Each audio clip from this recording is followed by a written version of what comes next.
All right, joining us today on Pirate Radio Live, the Hall of Famer, Brian Bailey. BB, how you doing, sir? Doing great. Ready for the bowl game. Ready for the bowl game, ready for playoff games coming up this weekend, too. Kind of neat how they have them set up where a lot of these playoff games are before we get to the meat of the bowl games. Yeah, I'm looking forward to it. And I think that it's funny because they finally go to 12 and there's still arguments everywhere. So now, they're going to go to 16 eventually. But anything's better than what we had.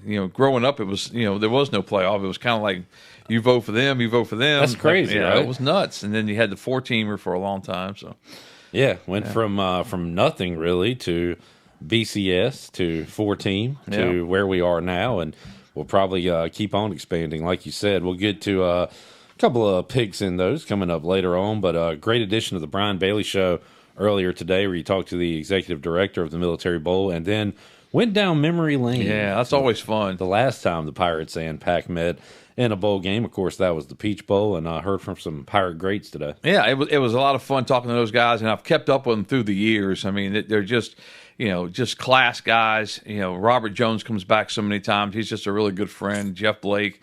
Luke Fisher, and when he gets a chance to come in, and I was telling the guys, that if you go back and look at that game and watch that offense go, I mean, it's really fun to watch. And Deion Johnson was a big part of the fun. Deion Johnson was. That offense. He certainly was. And Hunter Gallimore. I mean, he could absolutely fly as a wide receiver. And I think sometimes we forget guys like Deion, like Hunter, maybe. Another guy I talked about on the show, Cedric Van Buren, was just incredible as a third down back out of the backfield, and he was really, really good. I feel like bowl games probably were more important to fans and to players back then than they are now, but especially that bowl game, right, with the two teams meeting up after the series was basically canceled. Canceled in '87 after the Pirates rushed the field, tore the goalpost down. There was a big controversy there with Jim Valvano, and he swore he never played the Pirates again. And then '92 slips in there, and what a great, in Atlanta, Georgia, last game at the old Atlanta Fulton County Stadium. And the way it worked out, the "We Believe," was the slogan all year long. And then you get a chance, to prove it. You're down 34-17 with 8:41 to play, and then to come all the way back like that, and it was a day I'll never forget. This East Carolina NC State bowl matchup, very important for the current regime. Blake Harrell trying to get a bowl win, and also trying to beat an in-state opponent, Brian, which has been difficult for the Pirates the last few years. Very difficult, and I think that's it's a huge game for different reasons. I think in Coach Harrell, he wants to get off to a good start in his tenure as a head football coach, and it's not life or death, but it's going to help a long way in recruiting and NIL and transfer portal deals and everything like that. So I think. And these bowl games come down to most of the time who wants to be there, who wants to play. Yep. I'm convinced that Boston College, 4 years ago in that Military Bowl, really didn't want to be there, didn't care about the game, and didn't take care of themselves, and that's why they all ended up with COVID. I've heard a lot of questions during the show. People will chime in and say, why should I spend my money and my time if every player's transferring? And first answer is every player is not transferring or opting out. And on that note, I can tell you that Deontay Johnson, Elijah Morris, Sarad Ware, Rajay Harris, like we have guys, we've got even down to the long snapper, Alex Harper, who say, Alex's first game they lost to NC State. A lot of these guys don't have that. All these guys don't have that beating NC State feeling. So damn well they want this game. Oh, I know they do. And that group you just mentioned, I know they really want to play well in this game. And it's just, and Coach Harrell said it the other day. He said we don't have free agency in the NFL during the playoffs. What are we thinking? Well, why do we open the portal up in December? Why not open it up as soon as the bowls are over, January the 6th or 7th or something like that? What's the hurry in opening up the portal? It's like idiots are running this thing. Yeah. It's crazy. Nobody's thinking. Yeah, I can't remember who I was talking to last week, and they said if like Jaden Daniels, Washington makes the playoffs, and he's like, well, I'm gonna play for a new team next year. Yeah. So I'm gonna opt out and not, it just. Well, you had a situation with SMU. I believe their quarterback is hitting the portal but says I'm going to, We're still play playing in the the game. playoffs. Yeah, I don't get that either. Which, okay, I guess good he's playing, but if you're his teammates, you're like, well, what are you doing locked? here? Are you really locked into what we're trying to do? Did you bet on the other team? I mean, what's going on with this? This It's a mess, and it doesn't have to be. I mean, at some point, I've always said, at some point, common sense has to prevail, and there's no common sense going on right now. Well, I asked John Gilbert last week, and I don't think I got a direct answer, but who's in charge here? Right? Who knows? I mean, that's the problem, and right? nobody's really stepping up and saying, "Yeah, we're in charge, and this is the way it's going to be." The whole NIL thing has gotten totally out of hand. Yeah, everything that SMU did to get the death penalty back in the the 70s, early 80s, that it's now legal, and it's a wild, wild west format out there, and it just I wouldn't want to be a head coach. I would not want that job. I would not want it right now. Especially if you're kind of an older gentleman like, say, Bill Belichick. Right. Who's getting back in. Everybody's leaving. He says, I'm in. Yeah. How about that, Brian? Yeah, that was crazy. When I first heard that, I just said, there's no way. No. That's got to be some kind of ploy for him to get his name back out there, to get maybe an NFL job, or not that he needed to get his name back out there. But as that thing started snowballing, you started hearing more and more, and it's like, man, that's – and my belief is it's either going to skyrocket and be the greatest thing that's ever happened, or it's going to be a huge bust. Well, I lean towards it working. I'm afraid. Well, I'm leaning more towards that than I was for sure, because it makes if my son's coming along and Bill Belichick wants to recruit him, I'm like, yeah, I think you ought to consider this. This is That's what Mike Tomlin said. He said his boys, I think, were out of college, but if not, he would send them on a one-way ticket and say, "You're going there." And yeah. So for that reason, and did you see the picture this weekend of Belichick in his Tar Heel blue coat or whatever, taking a picture with a recruit? Like, it's already happening. Oh, I know. Yeah. And a lot of it's going to be happening. So you look around. It was a bad year. We updated it every week with Ken Watlington when he joined us on Pirate Radio Live, did our state of North Carolina rankings. And outside of Duke, it was like everybody else was tied for last, basically. Yeah. It was a rough year for the state of North Carolina. Yeah, it really was. And nobody really, State doesn't come from behind and win that game against Carolina, they're not going to go to a bowl game. Yeah. So, yeah, it was a rough one. And Dave Doran probably has a bit of a warm seat, I would think. I think he's got a massive buyout. It seems like he's on the hot seat every year, and then he'll have a good year. And he's been there a long time, and Coach Ruff loves him, so. Is that what's keeping him around? Coach Ruff? They go to Coach Ruff, and he says... he goes to Coach Ruff for advice. How about high school ranks, Bailey? Who's going to the championship from the East? Charborough is the only one we've got. Northeastern, which gets a raw deal because Elizabeth City is in eastern North Carolina, obviously in the northeast section, but they're in the Norfolk, Virginia market, and nobody in Norfolk, Virginia, I don't think, covers them. And so they get a raw deal. Yeah. I think we might be on cable on some of the outskirts of Elizabeth City, but they're also playing in the state championship. But Charborough will be playing in the state finals for the 8th straight year. Can you imagine that? So that means Jacksonville lost to 71st. Yes. 71st was really good, is really good. Do you know if Mully's West Charlotte team is going to the championship? He said they were playing last weekend. I don't know, because I did not. I didn't worry about the 4As because we didn't have anybody, and I didn't really even look at the western part. But yeah, it's Tarborough's a given. It seems like every year. I talked to Coach Craddock the other night when I was there, and I said, man, we start our year basically in August on either July 31st or August 1st. They practice at like 7:50 a.m. So I've gotten up many a time, gotten there by like 7:45. And gotten a quick interview with him and gotten a little video, and then start the track to cover some of the teams in eastern North Carolina. But you always know they're going to be a part of it. They're really good too. You or Kaplan or both heading there, or Zach will be getting it this weekend. Right. He'll be going to Raleigh for the state championship game, and I'm not sure what I'm doing this weekend. When are you heading? I think Melissa has some plans for us. There, sounds about right. Yeah. When are you heading to DC? Or Annapolis? I'm leaving for D.C. on the 26th, bright and early, the day after Christmas. The team goes up on the 24th. There's not a lot of football stuff going on until the 26th, as far as I know.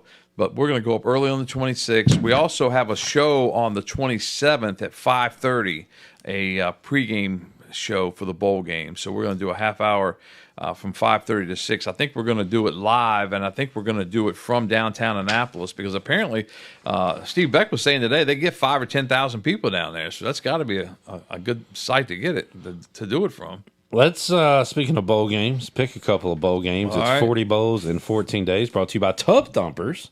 As long as we don't have to listen to that song you sing. That's the only downside of having you in this room. I can't hit the music, so we'll have to figure that out No, with you. I think Maybe it's- during the Bud Light pregame tailgate, I'll hit it while Well, you're on sure. the air. All right, I'll be and there. see if you hang on throughout the whole song. All right, I'm gonna give you a playoff game, but before we get there, Bailey, I'm gonna give you the Cheez-Its Citrus Bowl. This will be 3:00. Great job by Shane Beamer at South Carolina. They were starting to argue their spot for the playoff if they really if they were. win that Bama game where they had a bad fumble late. That probably would have got in I think with so. two losses. I think so. But instead, they end up in the Cheez-Its Citrus Bowl with Illinois. So you going Big Ten or SEC? That'll be Tuesday, December 31st, coming up at 3:00. I'm going to go with the SEC and those Gamecocks. Little Beamer ball. I like Coach Beamer. Well, I think he's let's- done a good job this year. And he was on the hot seat at one point. I know. Yeah. Let's also do the Battle of Indiana. Indiana at Notre Dame. It'll be the first playoff game coming up this Friday night. I'm So, looking forward to that. I think that's Yeah. going to be fun to watch. Indiana. standalone game Friday night for the playoffs. I think Indiana's really good. From what I've seen all year long, I think they're really good. And with that said, I'll take Indiana. Really. I think I'm going to pick them, even though they're on the road. What's the spread in that game? This says 8.5, and I printed this out a week or so ago. So That tells me I should have taken Notre Dame, but I'm going to go Indiana. I think they've had a really good year, and I think that they can pull the upset. do you have a pick to win it all, Bailey? I don't know. It's just it's so hard, when you think about everything. I think the best team I think I've seen is Oregon, but you don't know how they're going to go against somebody else. I think that's the magic of the playoff is matchups and that kind of thing. And it's almost and we're getting closer and closer to the NFL with all the NIL and stuff. But Yeah. it's almost like any given Thursday, any given Friday, any given Saturday, like the old any given Sunday. One thing they'll probably fix when they redo the playoff is the bracket because Texas's draw, Texas and Penn State have a better draw than number one Oregon. You could Yeah. argue Oregon has a bye, but they're looking at Ohio State in the second round. Yeah. Zach was talking about Penn State. They got SMU at home, which you don't mind, and then Boise State on a neutral field to get to the semis. So, and then Texas, if they beat Clemson, and that'll be a home game for Texas, will take on Arizona State. And Arizona State had a great year, Yeah. as did Boise State, but I like that better than having Ohio State. I agree. That Ohio State, that was a great game in the regular season too, and that was at Oregon, right? Yep. Yeah. And the quarterback, he went down or something, and time ran out, made a Yeah, mistake, but they had the ball. They had the ball. with a chance there at the end of that game. So, gonna be a great game. How about them Cowboys? How about them Cowboys? As Michael Parsons said the other day, we're coming to the draft and get a 14th pick is what we're coming to do. I saw a couple of old Facebook friends, Al Woodruff and Oh, yeah. Chris Sutton, both took their cowboy loving sons. And I to didn't the game. realize, I knew Al was a big Cowboy fan. I didn't realize Chris Sutton was a big Cowboy fan. And I've had always a liked son Chris named Sutton. Emmett. Yeah. Oh, yeah. Yeah, but a lot of Cowboy fans saw their team win in Bank of America yesterday. See, when Rhino came along, I wanted to name him after a Cowboy, but it was like Roger. Can't name him Roger. Can't name him Tom.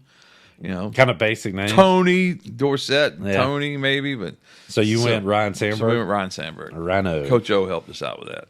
Oh yeah, Yeah. Coach O talked my former wife into it at a baseball banquet one night, and said, "I think that'd be great, Rhino Bailey. That's a great ring to it." And somehow it stuck. my Commanders pulled one out. Yeah, Beat the Saints. They had to reach way down deep, pull that thing out. Still on track for the playoffs. Got to beat your guys. They got Philly this week, which is going to be tough. And that Saints game was a big one for them to win because if you lose that one, You're about done. you can beat Philly, but I think you probably won't beat Philly. I think Obviously, the big one is Kirk Cousins coming back to Atlanta at Washington. I think if you win that one, you'll be all right Yeah. and get in. That's going to be the big one. yeah, Dallas made the board in the hunt still. Oh, my God. They're still in the hunt. Well, dang, if they could have beat Burrow They should have too. Monday night. Yeah, the only team in the history of mankind that can block a punt and lose a game. Okay, so that you had to have flashbacks of the Leon Lett, the field obviously, goal yeah. Thanksgiving, Said there was right? no snow. Having said that, I don't think I understand that rule. I feel like when it's blocked, like why can't that team touch the ball? Like, I don't understand the rule. You know what I'm saying? I guess it's just because any punt that goes past the line of scrimmage, whether you block it or you don't block it, is a live ball. I guess that's how it goes. But I knew as soon as he blocked it, because if you do that same play 100 times, 85 of them go toward the Cowboy end zone, right? Yeah, or they go sideways. And at that point, a Cowboy can touch the ball, and it don't matter because it's not. It's all about the line of scrimmage. Yep, all right, that kind of makes sense, I guess. But hey, I'm glad it hurt the Cowboys. Yeah, can't lie. That hurts. Speaking of, I wish the Saints had gotten that 2-point conversion. I know you do. I'm just kidding. I really didn't. Speaking of hurts, some injuries going down here as we get closer to the playoffs. David Montgomery may be out for the year for the Lions, who have been riddled with injuries. Yeah. Patrick Mahomes limping around. I saw that. Although I saw a tweet that says, "All right, Mahomes limping around in December. We know how this ends. Yeah. He's going to be fine."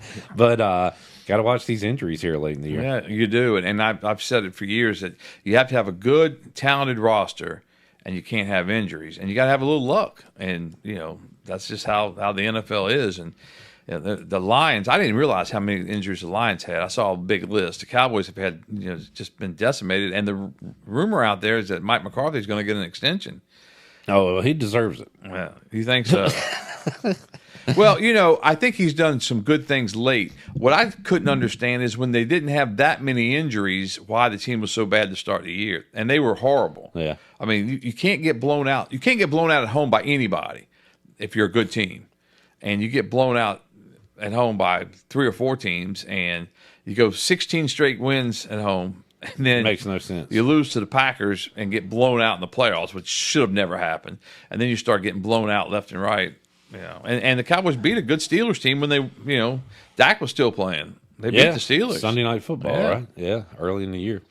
Well, we almost made it without talking ECU basketball, Bailey. Pirates lose to North Alabama. Yeah. Got FIU coming up, and just looks like another year of struggling Pirate hoops. Yeah, I hate it for Coach Schwartz because I know how hard those guys do work, and he vowed changes the other night, and I've never really seen him that visibly upset. He was mad. He was really mad, and you got some good transfers in, and it just that's one thing about the transfer portal that people don't understand. It's like you can get them in, and they can be talented, but do they work together? Basketball is probably the one sport that you have to work together as a team to excel. That's why you see so many teams that really excel in March that maybe aren't that good, early on, and hopefully that'll be how the Pirates do it. But yeah, they need to turn things around. And we all knew RJ was important, but I didn't know, if he's not on, then we're going to lose, basically. Like, we got to have somebody help him out when he's not having a good night, because he has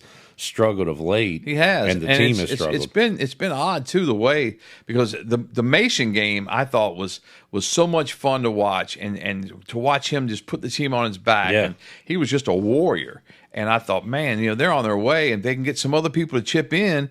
But then he started going down a little bit and struggled a little bit. And we talked to him about it the other day, and he said, I've just got to go back to what I know is right and get this thing figured out. I think he will. No, I think he will. I'm just worried about if anybody else can help him out there. Women picking up a big road win. Maya Joyner late in the game hitting the shot, and Kim McNeil winning on the road. So got basketball coming up. Bailey, you been out to any high school hoops yet, or are you still on football? A little bit, yeah. A little bit of high school basketball. Not a whole lot, because early in the season they're all playing mainly non-conference games, and they'll hit the ground running because they take a break. Christmas tournament. Well, they got some Christmas tournaments coming up, and then they'll take a break, and then first of the year, and then around Martin Luther King Day, you have a lot of big tournaments going on then too. So.